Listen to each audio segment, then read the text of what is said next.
من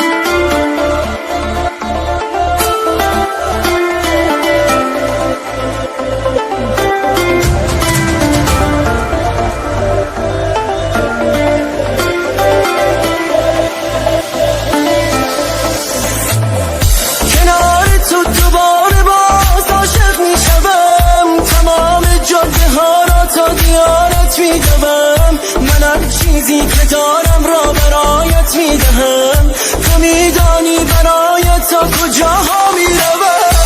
هر جا میروم روی تو دنیاد من است، صدای تو غرور و نبض فریاد من است. اگر حبست شوم چشم تو آزاد من است و در دریای تو این عشق امداد من است.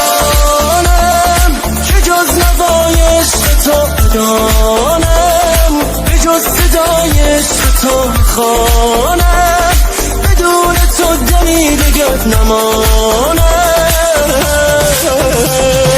ندارم نمانده از خیال تو قرارم، تو ماه این شب حزین و تارم، توی دوای درد حال زارم.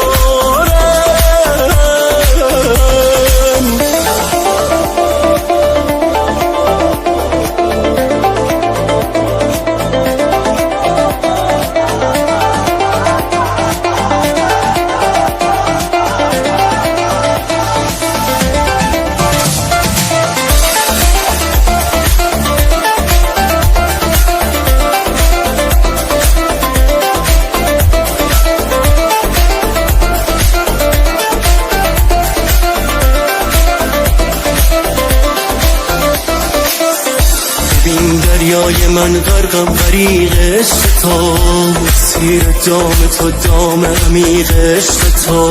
ببین زانو زدم در زیر تیغ عشق تو، نمی سوزم همیشه در حریر عشق تو. منم که جز نوای عشق تو بدانم، به جز صدای عشق تو خوانم، بدون تو دمی دگر نمانم.